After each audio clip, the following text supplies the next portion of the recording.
ዮሐድዬ ካወካት እግዚአብሔር ፍቅር ነው የሚለው ከእስልምና የመጣች እህታችን ናት። አሁን እፎይድ ወደዚህ ላካት። በጣም ደስ ይላል።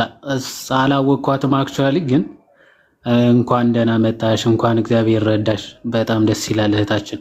ፎሎ መልሻለሁ። እና አንድ ጥያቄ ነበራት መሰለኝ። ጥያቄ ነው ያለሽ ቅድም ላይ። እስኪ ወይ ዮሐድዬ ወይ ዮብዬ መልሱልሻል እህትዬ። ኢየሱስ ክርስቶስን የጠየካትን ቅድም እኔ አምላክ ነው የምለው ብዬ ነው። ማን ነው አምላኩ ብሎ ስለጠየቃት የኢየሱስ ክርስቶስ አምላክ ማን ነው ስላላት እኔ ራሱ ነው አምላክ እና አምላኬ አምላኬ ለምን ተውከኝ ብሎ የጸለየው ደግሞ ለምሳሌ አድርጌ ነው የተረዳሁት። እኛ ለማስተማር ያደረገው ነው እንጂ ራሱ አምላክ ነው ብዬ ነው የተረዳሁት። እና የተሳሳትኩት ካለ አረዳዴ ትክክል ካልሆነ ደግሞ እንድትነግሩኝ ነው። ዮሐድዬ እስኪ ትንሽ ሂድበት ለእህታችን። ፎሎ አድርጓት። ከእስልምና የመጣች እህታችን ናት። ያ ጥሩ መረዳት ነው። አሁን ጌታችን አምላኬ አምላኬ ለምን ተውከኝ የሚለውን ለምንድን ነው ያለው የሚለው ትክክል። አሁን በጣም ብዙ ምክንያቶች አሉ ክርስቶስ ያንን ያለበት ምክንያት ማለት ነው። እና የመጀመሪያውና ዋነኛው ሊቀ ካህናት እንደመሆኑ መጠን ሊቀ ካህናት ሁልጊዜ በቤተ መቅደስ ጸሎት ያስጀምራሉ፣ ወይም ደግሞ የሆነ የመዝሙራት የነቢያት መጻሕፍትን ይነበባሉ በምኩራብ ማለት ነው። ክርስቶስ ይህንን ክፍል ከመዝሙረ ዳዊት እያነሳው ነበር፣ ወይም ደግሞ መዝሙረኛው ቅዱስ ዳዊት የተናገረው ትንቢት ስለ ክርስቶስ የተናገረው ትንቢት የመጀመሪያ ምዕራፉን እየተናገረ ነበረ። ምክንያቱም እዛ ቆመው የሚመለከቱ ወይም ደግሞ እዛ የሰቀሉት አብዛኞቹም የምታውቂ ከሆነ አይሁዶች ናቸው፣ ወይም ደግሞ ካህናት፣ ጸሐፍት፣ ፈሪሳውያን የሚባሉ ሰዎች ናቸው። እነዚህ ጸሐፍት ፈሪሳውያን ደግሞ የብሉይ መጻሕፍትን ዕለት ተዕለት የሚያነቡ የሚያውቁ ሰዎች ናቸው ማለት ነው። ያንን ክፍል የመዝሙር 21 አይ ቲንክ በእንትኑ በአፕሊኬሽኑ 21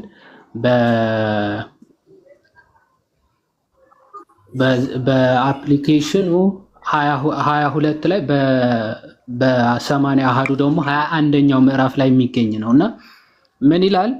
አምላኬ አምላኬ ለምን ተውከኝ፣ እኔን ከማዳንና ከጩኸቴ ቃል ሩቅ ነህ ብለው ነቢያት አስቀድሞ ስለ ክርስቶስ መምጣት የተናገሩት ትንቢት አለ። ኦኬ፣ አቤቱ ቶሎና ክንድህን ላክ እያሉ ነቢያት በጸሎት ይጠይቁ ነበረ እና ይህንን ክፍል መዝሙረኛው ቅዱስ ዳዊት አትተወን ብለው ጸሎት አድርገው እግዚአብሔርን ወይም ደግሞ የክርስቶስን መምጣት በትንቢት የተናገረበት ክፍል ነው እና እዚህ ክፍል ላይ ስለ ክርስቶስ መሰቀል፣ ስለ ክርስቶስ መሞት፣ ስለ ክርስቶስ መገረፍ በግልጽ የተጻፈበት ክፍል ነው። ልክ ክርስቶስን ሰቅለውት በመስቀል ላይ ማለት ነው ሁሉም የተደረገው ነገር ወይም ደግሞ በክርስቶስ ላይ የተደረገው ነገር በትንቢት አስቀድሞ የተነገረ እንደሆነና እዛ ትንቢት ላይ የተጻፉ የተነገሩ ሁሉ በክርስቶስ ላይ መፈጸማቸው እንዲያስተውሉ ይሄንን ነገር በግልጽ ተናግሮታል ክርስቶስ። እዛው ቁጥር 11 ላይ ምን ይላል? ጭንቀት ቀርባለችና የሚረዳኝም የለምና ከእኔ አትራቅ። ብዙ በሬዎች ከበቡኝ፣ የሰቡትን ፍሪዳዎች ያዙኝ። እንደ ነጣቂና እንደሚጮህ አንበሳ በላይ አፋቸውን ከፈቱ። ያው ክርስቶስን ላይ የስድብ ቃላት በጣም ስለተናገሩ ማለት የስድብን ንግግር ክርስቶስ ላይ ሲናገሩ ስለነበረ ማለት እንደ ውሃ ፈሰስኩ አጥንቶቼም ሁሉ ተለያዩ ይላል። አጥንቶቹ እስኪቆጠሩ ድረስ መገረፉ ክርስቶስ እየተናገረ ወይም ደግሞ ለክርስቶስ የተነገረ። ልቤ እንደ ሰም ሆነ፣ በአንጀቴ መካከል ቀለጠ፣ ኃይሌ እንደገል ደረቀ፣ በጉሮሮዬም ምላሴ ተጣጋ፣ ወደ ሞትም አሸዋ አወረድከኝ። ብዙ ውሾች ከበውኛልና የክፋተኞችም ጉባኤም ያዘኝ፣ እጆቼንና እግሮቼን ቸነከሩኝ። በጣም በሚገርም ነው ማለት ጌታችን ከመሰቀሉ ከመቸንከሩ ከመያዙ አስቀድሞ መዝሙረኛው ቅዱስ ዳዊት ምን አለ? አጥንቶቼ ሁሉ ተቆጠሩ ተለያዩ እያለ ይናገራል። ብዙ ውሾች ከበውኛል፣ የክፋተኞችም ጉባኤ ያዘኝ። ክርስቶስ በዕለተ ሐሙስ ወንበዴ እንደሚይዝ በብዙ ወታደሮችና ጭፍሮች ወደ ክርስቶስ መጥተው ነበር። ኦኬ እነሱ ያዙኝ ይላል፣ እጆቼንና እግሮቼን ምን አሉ? ቸነከሩኝ ይላል። ቸነከሩ። አሁን ይሄን እየተናገረ ያለው መዝሙረኛው ቅዱስ ዳዊት ነው። ይሄንን ክፍል ልክ የዚህ መዝሙር የመጀመሪያ ምዕራፍ ሲያስታውሳቸው ክርስቶስ ሙሉ መጽሐፉን ያነቡታል፣ ይደግሙታል ማለት ነው። መድገም ይባላል። ይደግሙታል። ሲያነቡ ይሄንን ክርስቶስ ላይ እንደተፈጸመ እጆችና እግሮቹ እንደተቸነከረ በሚገባ ይረዳሉ ማለት ነው። ትንቢቱ እንደተፈጸመ ይረዳሉ። መዝሙረኛው ቅዱስ ዳዊት ንጉሥ ነው። ኦኬ እንደዚህ እጁና እግሩ አልተቸነከረም፣ አልተያዘም፣ አልተገረፈም።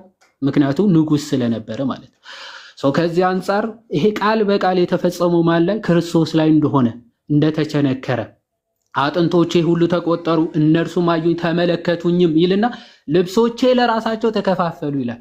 በክርስቶስ ልብስ ላይ ምን ይላል? ዕጣ ተጣጣሉ የሚል ክፍል አለ አይደል? ማቴዎስ ወንጌል ላይ ሉቃስም ልብሶቹ ላይ ዕጣ ተጣጣሉ ይላል። በቀሚሴ ላይም ዕጣ ተጣጣሉ ይላል እዚህ ክፍል። በአጠቃላይ የመጀመሪያ በዳዊት መዝሙር ላይ የተነገረው ትንቢት ስለ እኔ የተነገረው ትንቢት ምን አለ እያለ ነው ክርስቶስ? በቃ ተፈጽሟል፣ ተፈጸመ ብሎ ዝቅ እያለን ስናነብ ኦኬ ለጥሜ ሐሞትን መራራ አጠጡኝ እያለ ይቀጥላል። ሐሞት እንዳጠጡት ምናምን በግልጽ የሚናገር ክፍል ስለሆነ ይሄንን ማለት ስለዚህ ይሄኛው ትንቢት ተፈጽሟል አስተውሉ ብሎ ስለ መሲሁ የተነገረው ትንቢት በክርስቶስ ላይ መፈጸሙ በግልጽ የሚያስረዳ ነው። ሁለተኛ ለአርአያ ነው። አርአያ ለመሆን ሰው በመከራው ጊዜ እንዲህ ብሎ ሊጮህ እንደሚገባ አርአያ ለመሆን ነው። ሶስተኛ ለአቅርቦተ ሰይጣን ተብሎ ይነገራል። ለአቅርቦተ ሰይጣን ምን ማለት ነው? ጌታችን መድኃኒታችን ኢየሱስ ክርስቶስ እነ ሄሬኔስም እና አግናጤዎስም በሚገባ እንደሚናገሩት ለዲያብሎስ እና ለአመፀኞች ለሰራዊቶቹ የነገረ ክርስቶስ ሚስጢር ወይም ደግሞ አምላክነቱ ጌትነቱ በድንግልና መወለዱ ሁሉ ሚስጢር ሆኖ ተደብቆ ነበረ ይላል። ወይም ደግሞ ይላሉ አባቶች ማለት ነው። መጽሐፍም ያ በግልጽ ስለሚናገር አሁን ክርስቶስን ተአምራትን ሲያደርግ ድንቅ ነገሮችን ሲያደርግ ሲመለከት ሰይጣን እንዴ የምርም ወልደ እግዚአብሔር የእግዚአብሔር ልጅ ሆኖ ክርስቶስ ይሆን እንዴ ብሎ ይጠራጠርና ከዛ ደግሞ ተራበ ተጠማ የሚሉት ነገሮችን ደግሞ መራቡን መጠማቱን ሲመለከት ደግሞ ኦኬ ለካ ሩቅ ብቻ ነው ብሎ ደግሞ ያስባል። ስለዚህ የክርስቶስን ነገር ወልደ እግዚአብሔር ወይም ደግሞ እግዚአብሔር ራሱ ነው ወይስ አይደለም የሚለው ሰይጣን ራሱ ሊረዳው ሊገነዘበው ያልቻለ ነገር ነበረ እስከ ክርስቶስ መሰቀል ድረስ ክርስቶስ እስኪሰቀል ድረስ ማለት ነው። ስለዚህ እንደውም ለዚህ ማረጋገጫ በማቴዎስ ወንጌል ምዕራፍ 4 ላይ ያለውን ሐሳብ መመልከት በቂ ነው። ማቴዎስ 4 ላይ ፈታኝ ክርስቶስን ሊፈትነው ወደ ክርስቶስ መጣ ይልና ሁለቱም ወይም ደግሞ ሶስቱም ጥያቄዎች የዲያብሎስ ብትመለከቷቸው ምንድን ነው የሚለው? አንተ የምርም የእግዚአብሔር ልጅ ከሆንክ እንዲህ አድርግ ይላል። ክርስቶስ ኦኬ አድርጎ ነው የሚያሳየው? አላሳየውም። ምክንያቱም የእግዚአብሔር ልጅ መሆኑ እሱ ራሱ እግዚአብሔር መሆኑ ለዲያብሎስ ሊገልጽለት አልፈለገም። ምክንያቱም የሚገለጥበት ሰዓትና ጊዜ አለ። እሱም በዕለተ ዓርብ ልክ ሩቅ ብእሲ ነው ወይም ሰው ብቻ ነው ብሎ ሲቀርበው ግርማ መለኮቱ ገልጦ አስሮ ለመጣል ይጥለዋልና ማለት ነው። ስለዚህ አምላኬ ብሎ ሲጮህ ሲመለከት ዲያብሎስ ምን አለ? ኦኬ ለካ ይሄ ከነቢያት አንዱ ነው እንጂ እግዚአብሔር ራሱ አይደለም ብሎ ልክ የነቢያትን ሁሉ ስጋና ነፍስ ለመነጠል እንደሚጠጋ ሁሉ የክርስቶስም ነፍሱን ከስጋ ለመነጠል ሲጠጋ ግርማ መለኮቱ ገልጦ በመለኮቱ አስሮ ወደ ሲኦል ጣለው። ማንን? ዲያብሎስን ማለት ነው። ለአቅርቦተ ሰይጣን ሲባል ሰይጣን አዳምና ሔዋን በእባብ ተሰውሮ እንዳሳሳታቸው ሁሉ ጌታችንም ያንን ያሳተውን ወይም ደግሞ የሰው ልጆችን ወደ መውደቅ የጣላቸውን ዲያብሎስ በጥበብ ኦኬ በሰው ሰውነት ወይም ደግሞ በሩቅ ብእሲ ስጋ መለኮቱን ሰውሮ ለዲያብሎስ ማለት ነው ልክ እንደዛ ብሎ ሲጮህ ግርማ መለኮቱ ገልጦ አስሮ ወደ ሲኦል ጥሎ በሲኦል የነበሩ ነፍሳት ደግሞ ነፃ አውጥቶ ወደ ገነት አስገባቸው ማለት ነው። በዋናነት ለነዚህ ለሶስት ምክንያቶች ክርስቶስ ይህንን ቃል ተናግሮታል።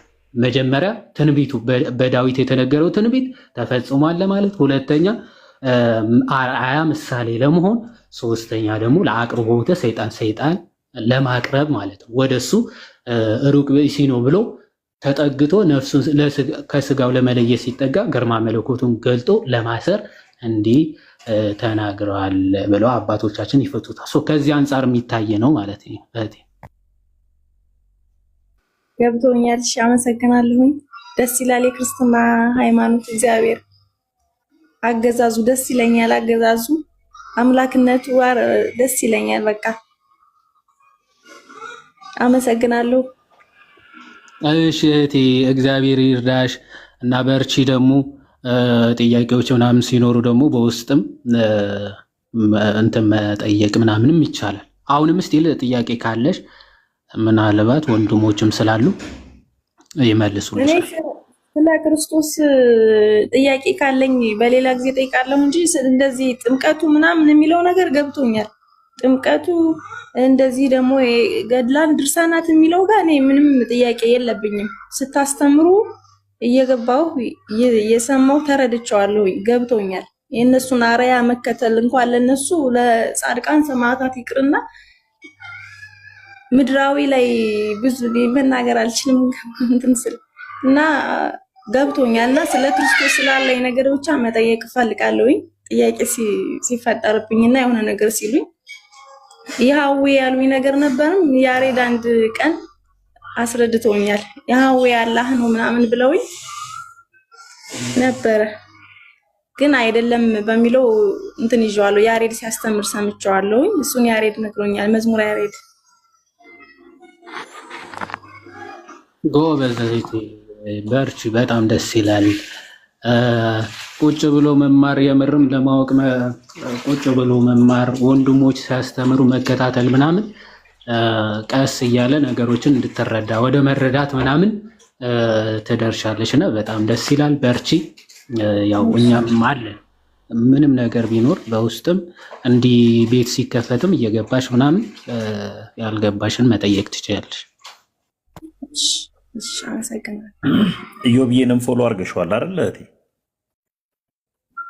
ኢዮብንማ ቆይቻለሁ። ሁላችሁንም እኮ ቆይቻለሁ። በጣም በፊት ነው ያደረኩት። ጥያቄ ሲኖር ለኢዮብም ጻፊለት፣ ለዮሐድዬም ጻፊለት። በርቺ፣ በምንም ጉዳይ ከጎንሽ አለን። እህታችን አዲስ የገባችሁ ሰዎች ከእስልምና መታ ክርስትና ወይም ስግደት ጥምቀት የሚለው ልደት አይደለም። እሱ አፋይ ስሙ ዲያቆን ሲያስተምር በጣም አስረድቶኛል። ፈለገ አትናትዮስ ስለ ስዕላቶቹ ያለውን አረዳድ በጣም ተረድቻለሁ። ሲያስረዳ በጣም ጎበዝ ነው፣ ገብቶኛል። ጎበዝ። እንዲህ የመጣች ተማሪ ፎሎ አድርጓት ውዶች። እፎይ ነው።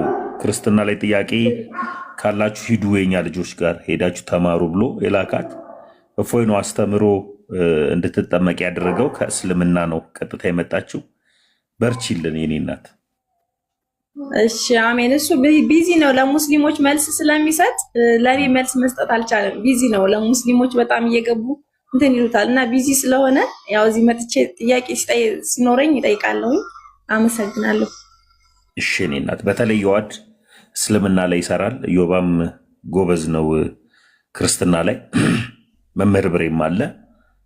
ዮሐድንም ለሚያስፈልግሽ ነገር ጠይቁ። ዮሐድ እስልምና ላይም አሪፍ ትምህርት ስለሚያስተምር ወንድማችን። እሺ የኔ እናት አመሰግናለሁ። ኢዮባ የምትለው ነገር አለ ወንድሜ? አይ የለም ተሙ፣ እግዚአብሔር ያጽናሽ፣ በርቺ። ደስ ብሎናል ስላወቅንሽ ስለመጣሽም። እግዚአብሔር ከአንቺ ጋር ይሁን። መልካም ወንድማችን አቤኒ እንኳን ደህና መጣ።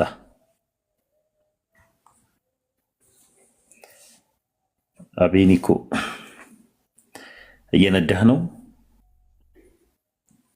በቀን ስንት ነገር ትነዳለህ አቤኒ? እሺ ጥያቄ ያለው ሰው ካለ ይግባ። እናንተን እንቀበላለን። ፕሮቴስታንቶች ከእናንተ ጋር እንቆያለን። ማንኛውንም ጥያቄ እንቀበላለን። እሺ ዮናስ ፕሮቴስታንት ነህ? እዮብዬ ሳባው እስኪ የኔ ኔትወርክ መሰለኝ ይጠነጠማል።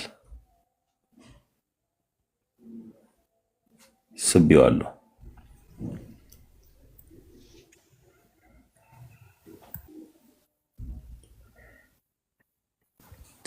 ዮናስ ሰላም ሰላም ብያለሁ። ሰላም፣ እንዴት ናችሁ?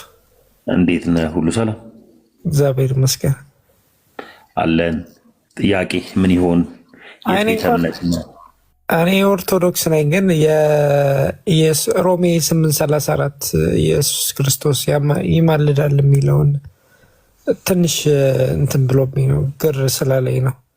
ማለቴ አማላጅነቱ ማማለዱ ማማለዱ ላይክ ምድር ላይ ሰርቶት የሄደውን ነው ላይክ የሚቀጥል ነው ዘላለማዊ ነው የሚለውን ትንሽ ግር ስላለኝ ነው። እሺ ወንድሜ እዮብ ቀጥልለት። ሮሜ 8:34 እሺ አይ ቲንክ ብሬ ያው ፕሮግራም ላይ ስለሆነ ልቀጥል።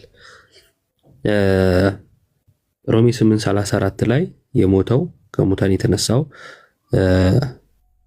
በእግዚአብሔር ቀኝ ያለው ደግሞ ስለኛ የሚማልደው ክርስቶስ ኢየሱስ ነው የሚል ቃል ነው ያለው።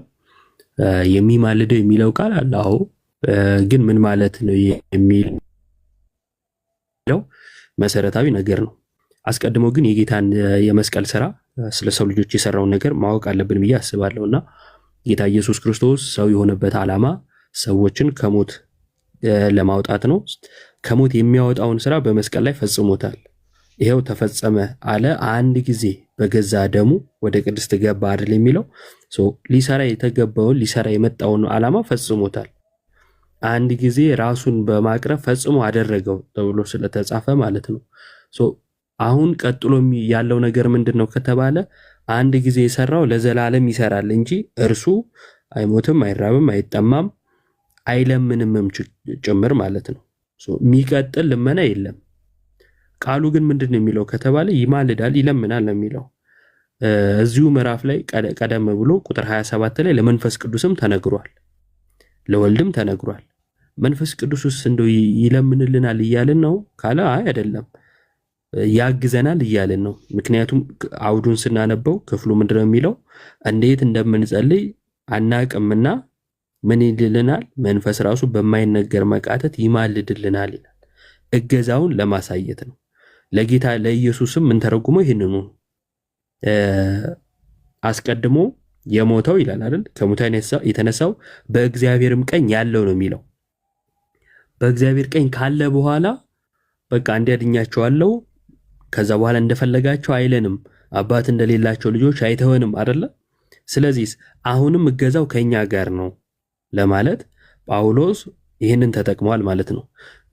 ያንንም ይዞ ቅዱስ ዮሐንስ አፈወርቅ ጳውሎስ እንዲህ ሲል ስለኛ የሚማልደው ክርስቶስ ኢየሱስ ነው ሲል ከሞት በኋላ እንኳን አሁንም አልተወንም፣ አሁንም ያግዘናል ለማለት ነው ብሎ ይተረጉመዋል። ሕይወትን ይሰጣል አይደል? ወልድ ራሱ ለሚወደው ሕይወትን ይሰጣል ተብሎ ተጽፏል ዮሐንስ ወንጌል ላይ። ያንን ያነሳና ሕይወት ሰጪ እሱ ከሆነ ለምንድን ነው የሚለምነው ይላል። ለምን መለመን ያስፈልገዋል? ስለዚህ መለመን አያስፈልገውም። ጳውሎስ ግን ይላል፣ ጳውሎስ ግን እገዛውን ለማሳየት እንዲህ ተጠቅሟል ወይም እንዲህ ገልጾታል ብሎ ይናገራል። ከዛ አንጻር ነው። በዚሁ እንደው ሌላም ሰው ግር የሚል ነገርም አለ የሚል ሰው እንዳይኖርም አያይጄ ይፈርዳል የሚልም እኮ ታዲያ አለ የሚል ካለ ይፈርዳል የሚለው አውዳዊ ፍቺ ነው። የግሪኩ ቃል ኢንቱካኔ የሚለው የግሪክ ቃል በመለመን በመከራከር ይፈታል። እዛው ሮሜ ላይ ምዕራፍ 11 ቁጥር 2 ላይ እንዴት እንደሚከስ የሚለው ወይም በመካሰስ የተፈታው ሮሜ 8:34 ላይ ሮሜ 8:27 ላይ ያለው ኢንቱካን የሚለው ቃል ነው። ከዛ አንጻር በመካሰስ ሲፈታ የኛ አባቶች በኢየሱስ ላይ ያላቸውን መተማመን ሲገልጹ ኢየሱስ ስለኛ ከተከራከረ ከተካሰሰልን ይፈርድልናል። ምክንያቱም የወንድሞቻችን ከሳሽ ተጣለ ይላልና ወንድሞቻችን ከሳሽ አለባቸው መጽሐፍ ነው የሚናገረው፣ እኛ ከሳሽ አለብን። ስለዚህ ከሳሻችንን ይጥልልናል ሲሉ ይፈርድልናል የሚለውን ስለኛ ነው የሚፈርደው። ለኛ አለልን ጠበቃ አለልን፣ ወይም ደግሞ ቅድም እንዳልኩት አባት እንደሌላቸው ልጆች የማይተወን ጠባቂ አባት አለን የሚለውን መንፈሳዊ ኩራት ሲያሳዩበት ጠበቃ አለን ወይም ደግሞ ፈራጅ አለን እያሉ ይገልጹታል። ከዛ አንጻር አውዱን በመያዝ የሚፈርደው ኢየሱስ ነው ብለው ይተረጉሙታል ማለት ነው። የቃል በቃልም ካየን ቅድም ካየነው ከዮሐንስ አፈወርቅ ትርጓሜ አንጻር እናየዋለን። እንደ አውድም ስናየው ደግሞ አባቶቻችን በዚህ መልኩ ይገልጹታል። ዋናው ነገር ግን ጌታ ኢየሱስ የመዳንን ስራ በመስቀል ላይ አንድ ፈጽሞ አድርጎታል። ከዚህ በኋላ አይወድቅም፣ አይነሳም፣ አይራብም፣ አይጠማም፣ አይለምንም ጭምር። ስለዚህ አንዴ ፈጽሞታል። አንዴ የመዳናችንን ከኃጢአት የምንወጣበትን ስራ ከለመነ ማነው ይቅርታ ካዳነን አሁን ላይ ይለምንልናል።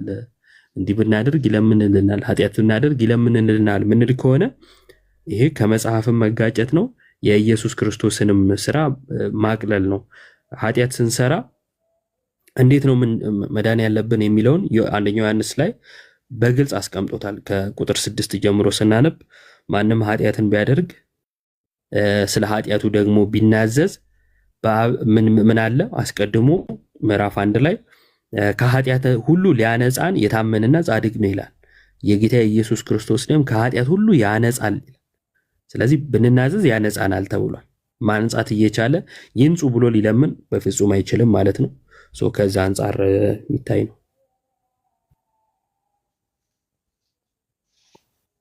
አሜን። ቃል ያሰማል። ያመሰግናለሁ ይባል።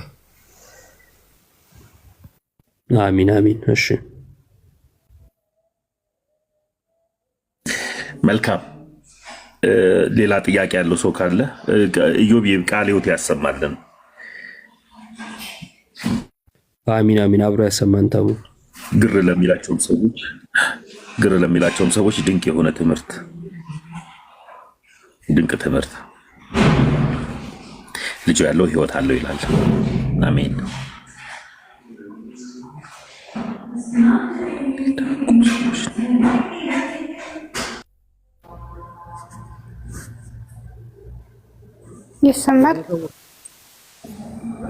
ይሰማል። ልጁ ያለው ሕይወት አለው።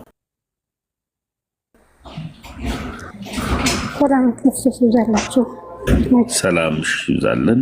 ጥያቄሽ? እሺ እየተማርኩ ነው ዴቭ። ቆይ ይቅርታ አንድ ጊዜ ዴቭ፣ እየተማርኩ ነው። እኔም እየተማርኩ ነው። ግን እኔስ ተምሬ ኦርቶዶክስ ሆኛለሁ። አንተ ተምረ ምን እየሆንክ ነው? ከቅድም ጀምሮ ትጽፋለህ። እስኪ ግባ በጌታ ቀጥይ። ታነው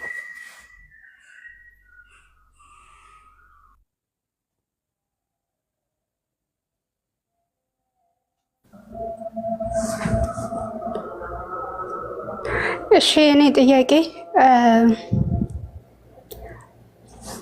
በወንጌል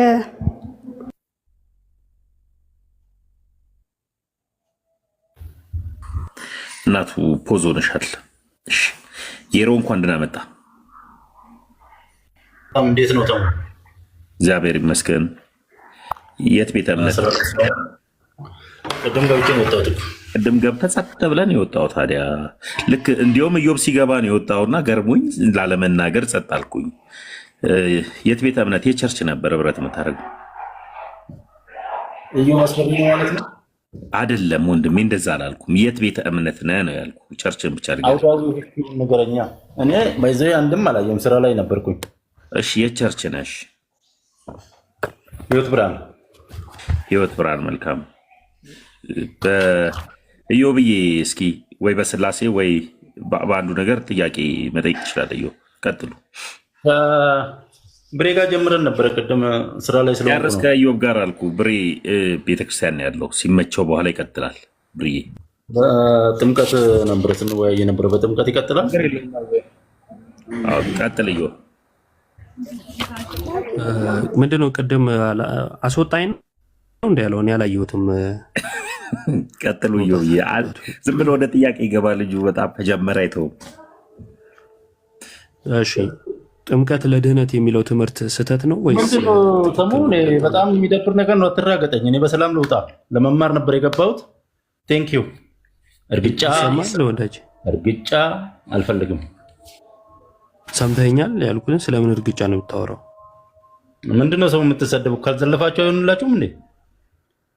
ኧረ እኔ ምንም አላልኩም። ምን ሆነ ነው? አንተ ምንም አላልክም። ጥምቀት ለድህነት የሚለው ትክክል ነው ወይስ ስህተት ነው ብለህ ነው የምታምነው ነው ያልኩ። አይ እኔ ይኸው በቃ ከአንተ ጋር አይደለም ተሙ ትንሽ ሪስፔክት ብንደራረግ ተሙ ምንም አላለህም። ከኔ ጋር በርዕሱ እንቀጥል ወዳጅ። እንደዚህ አይነት አንባጓሮ አልፈልግም እኔ ቻው። ና እንዴ ራስ ጀመረ ራስ እንትን ትላለህ። አይሆንም። ና ላክና ግባ። ርዕሱ ላይ እያወራ እና ይቅርታ ብያለሁ። ምንም አይልም። ይቅርታ ያው ና ይቅርታ እኔም እኮ ምላሴ በጣም እና ይቅርታ ጠይቄያለሁ። ና ወንድሜ የሮ ና ቆይ ያሱ አስገባህ ያስገባሃለሁ። አንድ ጊዜ የሮ ከመጣ ልጠቀምበት ብዬ ነው። ባይዜ ለሶስተኛ ጊዜ ነው አሁን የወጣው ማለት ነው። ሶስተኛ ወር አራተኛ ጊዜ ምናምን የወጣው። በትዕግስት እንትን ቢባል ጥሩ ነበረ። ለመሸሽ ነው እየሞከረ ያለውና እና ረገጥከኝ ያለው እኔ ይቅርታ ከረገጥኩ ነው። ተመልሰህ አንድ ቁጥር ጻፍልኝ። እሰይ እንኳን ደህና መጣ። እንኳን ደህና ቆያች። እግዚአብሔር ይመስገን። የት ቤተ እምነት ወንድሜ? መሰረተ ክርስቶስ። መሰረተ ክርስቶስ። ኢዮብዬ ቀጥል እስኪ። እኔ ምላሴ ጸጥ ላድርግ። እሺ ዮሐድ ከፖዝ እስኪመለስ ሊጀምርና ሲመለስ ትቀጥላለህ ከዮሐድ ጋር። ጥምቀት ለድነት የሚለው ትምህርት ላይ ምን አይነት ምልከታ ነው ያለ? ስህተት ነው ትላለህ ወይስ ልክ ነው ትላለህ? ልክ ነው። የት ቤተክርስቲያን የት ቸርች ነው ያልከው? መሰረተ ክርስቶስ። መሰረተ ክርስቶስ ጥምቀት ለድነት ትላለች እንዴ? አዎ።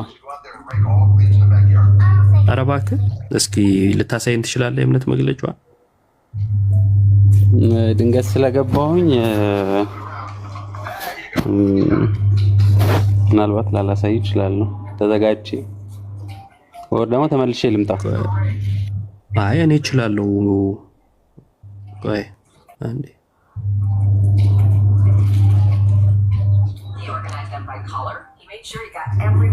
ድንገት ከገባም እንዳትወጣ እኛው እንችላለን ወንድሜ እያሱ። እሰይ እሺ። ያው ኢዮብ እንትን ሊያደርግ ስለሆነ ስክሪንሻት አድርጎ ሊያሳይ ስለሆነ የእምነት መገለጫውን ዮሐድዬ እስቲ ክፈተው አንተ ጋም ካለ። ያው ኢዮብም ከፍቶታል። እሺ የመሰረተ ክርስቶስ ቸርች የእምነት መግለጫ ይሄውና ይታያል። ማንበብ ይመቻል።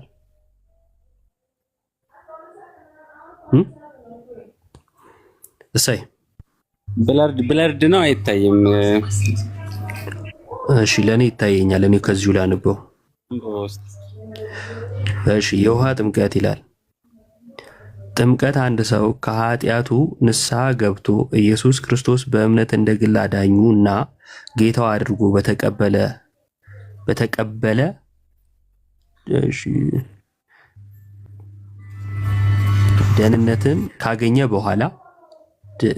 ድህነትን ካገኘ በኋላ ከክርስቶስ ሞትና ትንሣኤ ጋር መተባበርን ጌታን ሊከተለው መወሰኑን እና ከቅዱሳን ጋር ህብረት ማድረጉን በሚታይ መልኩ ለመግለጽ በአብ በወልድና በመንፈስ ቅዱስ ስም በውሃ ውስጥ በመጥለቅ የሚያከናውነው የቤተ ክርስቲያን አባልነት የሚያስገኝ ቅዱስ ስርዓት መሆኑን ታምናለች፣ ታከናውንማለች ይላል። ከዳነ በኋላ የሚፈጽመው ነው የምትለው እንጂ ለመዳን አትልም። ይኸው ፊት ለፊት ነው የሚታየው።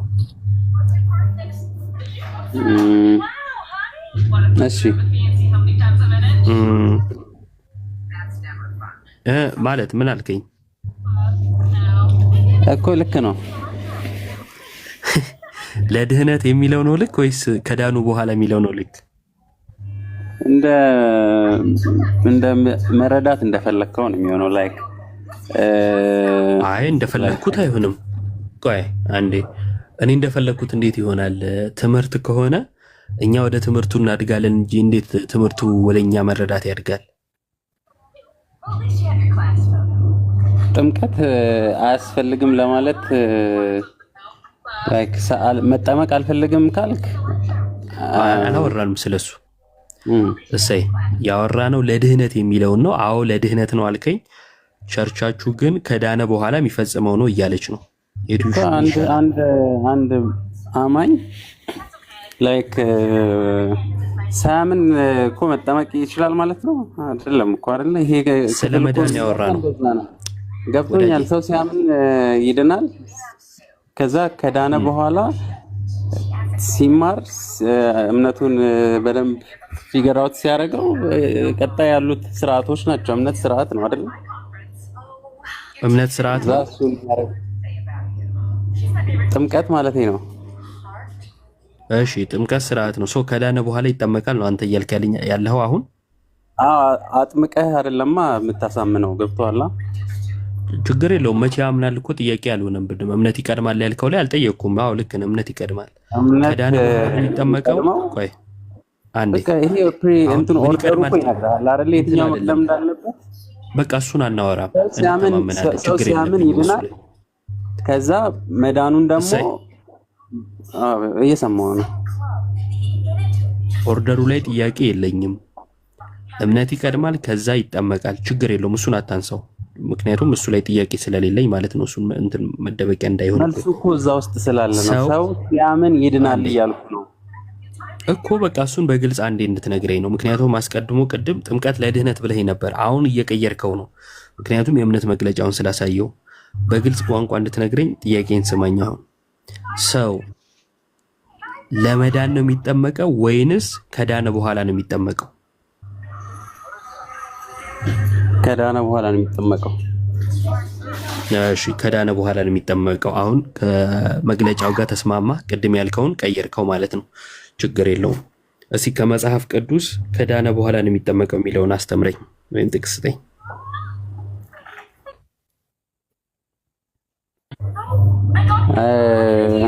ሰው በአፉ መስክሮ ይድናል፣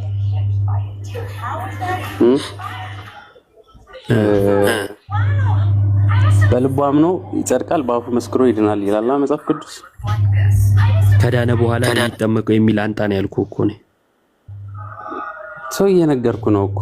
ሰው በልቡ አምኖ ይጸድቃል፣ በአፉ መስክሮ ይድናል። ስለዚህ መዳን በማመን ነው የሚገኘው።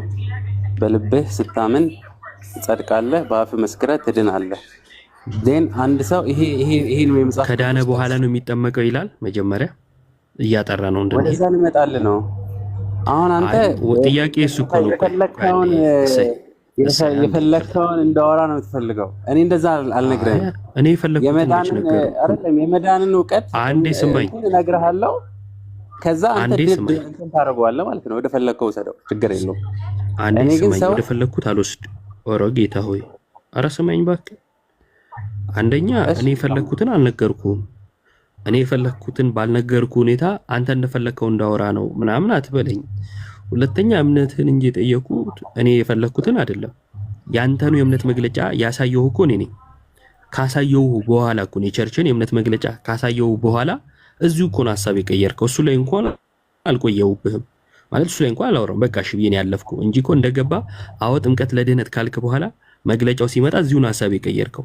ምን ያህል እግዚአብሔርን ቃል ለሰዎች ቆይ አንዴ ለሰዎች ብላችሁ ሐሳብ እንደምትቀይሩ ማሳየት ይቻላል።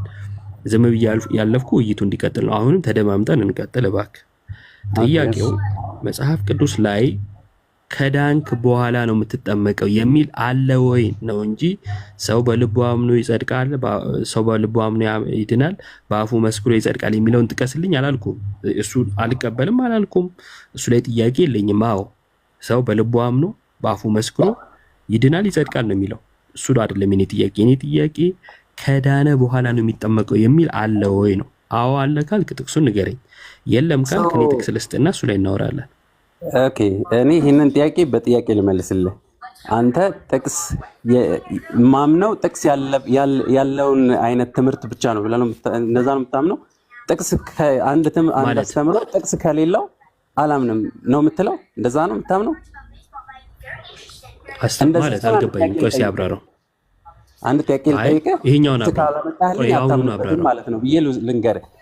አስተምሮ ከሆነ የምጠይቀኝ ጥቅስ ለምን አላሰማኝም? እንደ አንተ እንዴ እያዳመጥክ አሁን ያልከውን አብራራው እያልኩ ነውና በተደጋጋሚ ነው የምታወራው።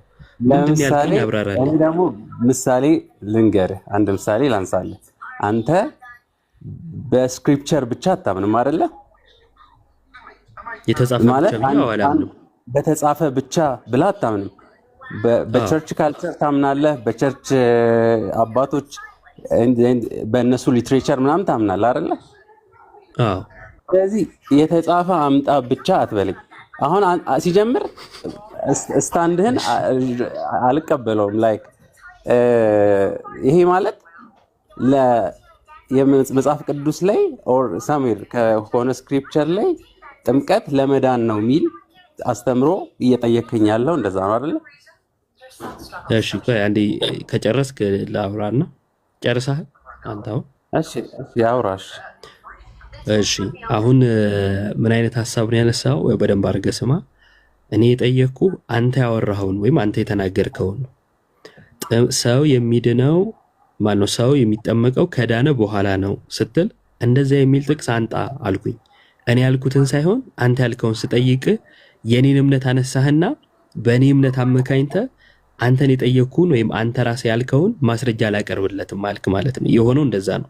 ፋላሲን ይሰራው የኔ እምነት የኔ ነው እንጂ አንተ አይደለም። ለምሳሌ እኔ የተጻፈ ብቻ ወይም ሶላ ስክሪፕቹራን አላምንም ስል የማላምንባቸው እልፍ ምክንያቶች አሉኝ። ይሄ የኔ እምነት ነው። አላምንም ያልኩት የኔ ገለጻ ነው። ሶላ ስክሪፕቹራ የምታምነው ደግሞ አንተ ነው። የተጻፈ ብቻ ብለህ ታምናለህ። በል የተጻፈ አንጣ ስትባል ግን የኔን አለማመን ተጠቅመ የተጻፈ ብቻ ላመጣ ስለማልችል አትጠይቀኝ ብለህ ልታልፍ ሞከርክ ማለት ነውና ይሄ ልክ አይደለም ወዳጄ። አንተ የተጻፈ ብቻ ወይም ሶላ ስክሪፕቹራ ብለህ ያመንክ ከዛ ያልተጻፈ የምታወራ ከሆነ ቆመህ የምትጠይቀኝ ቦታ ሶላ ስክሪፕቸራ እንደምታምን ሰው ሆነ ነው። ሶላ ስክሪፕቸራ የምታምን ከሆነ በአንተ እምነት አታምጣልኝ። በአንተ እምነት ስማኝ በደንብ ሶላ ስክሪፕቹራ ብለህ ታምናለህ አይደል? የተጻፈ ብቻ ነው ማምነው ብለህ ታምናለህ አይደል? አምናለሁ። በቃ እንደዛ የምታምን ከሆነ የዳነ ሰው ነው የሚጠመቀው የሚለውን ከተጻፈ ብቻ አሳየኝ። ይሄ እኮ ያንተ ፐርስፔክቲቭ እኮ ነው። አንተ ያነሳው አይደለም፣ ያንተ እምነት ነው፣ ሐሳብ አይደለም። እሺ ቆይ አሁን ከጠየቅኩ ጥያቄ ውስጥ እኔ ያነሳሁትን አይዲያ ንገረኝ። እኔ ያነሳሁትን ብቻ። ጥምቀት ለመዳን ማለት ለመዳን ነው ወይ? ይሄ ያንተ ጥያቄ ነው አይደለ? አልጠየቅኩም። እሱን አይደለም የጠየቅኩ። አልጠየቅኩም። ይሄን አየህ፣ ከዛኛው ለመሸሽ የምትሄድበት ሁሉ ያልጠየቅኩን የጠየቅኩ አስመስለ ለሱ ምላሽ ስትሮማን ፋላሲ ወደ መስራት ሄዳል። የጠየቅኩ አንተ ያወራኸውን ነው። ምን አልከኝ? አንተ ከዳነ በኋላ ነው የሚጠመቀው አልከኝ። እሱን አሁን አንተ ያልከውን አንጣ ማስረጃ ነው ያልኩ። እሺ አንተ የምታምነው እና አትበለኝ። እኔ ምንም አላምንምም አላልኩም። ያንተው ንግግር ላይ ማስረጃ አንጣ ነው ያልኩ። በቃ ሶላ ስክሪፕቹራ ማይነ የተጻፈ ብቻ ብለህ ነው የምታምነው። ሰው ከተጻፈው የዳነ ሰው ነው የሚጠመቀው የሚለውን አንጣ። በእናንተ ቤተ እምነት የኔ እምነት የኔ ነው። ለአንተ ጥያቄ መልስ አይሆንም። እባክህ የራስን ቤተ እምነት ወክለ እናንተ ቤተ እምነት ምን ላይ ስል አማኝ ወይንም አህዛብ ታጠምቃላችሁ እንዴ? እሺ ይሄ መልስልኝ። ቀጥተኛ ጥያቄ ነው። መልስልኝ። ቆይ የኔ ጥያቄ ሳትመልስ አንተ ጠያቂ ሆነ አረፍከው አይደለም?